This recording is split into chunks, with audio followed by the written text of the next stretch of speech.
আজি নলবাৰীৰ জুবিন অনুৰাগীসকল ওলাই আহিছে। আমাৰ প্ৰাণৰ শিল্পী জুবিন গাৰ্গৰ মৃত্যুৰ পিছত যি ধৰণৰ মানুহৰ মাজত দুখ বেজাৰ আছিল, সেই বেজাৰৰ পিছত এচাম লোকে ইয়াক ৰাজনীতি কৰিবলৈ বিচাৰিছিল।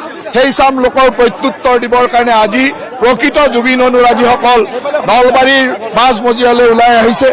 লক্ষাধিক মানুহ আজি ইয়াত আহি উপস্থিত হৈছে আৰু এই উপস্থিতিয়ে নিশ্চয়কৈ আমাৰ মনত বিশ্বাস দিছে যে ন্যায়ালয়ে প্ৰকৃত ন্যায় দিব। ন্যায়ালয়ৰ ন্যায়ৰ কাৰণে আমি সকলোৱে অপেক্ষা কৰি আছো আৰু প্ৰকৃত ন্যায় যাতে জুবিন গাৰ্গ ডাঙৰীয়াই পায়। আৰু আমাৰ ৰাইজে বিচাৰিছে যে যিসকল লোক জীৱনকালত কেতিয়াও জুবিনৰ অনুৰাগী নাছিলে, তেওঁলোকে অকল মৃত্যুৰ পিছত ৰাজনীতি কৰিবৰ কাৰণে যাতে জুবিনৰ অনুৰাগী নহয়। জুবিনৰ প্ৰকৃত অনুৰাগী হ'ল লক্ষাধিক এই নলবাৰীবাসী ৰাইজ, এই নলবাৰীত ওলাই অহা হিলদল ভাঙি ওলাই অহা ৰাইজ, এইসকলে জুবিনৰ প্ৰকৃত অনুৰাগী। আৰু এই অনুৰাগীয়ে বিচাৰিছে যে ন্যায়ালয়ে প্ৰকৃত ন্যায় নিশ্চয়কৈ দিব।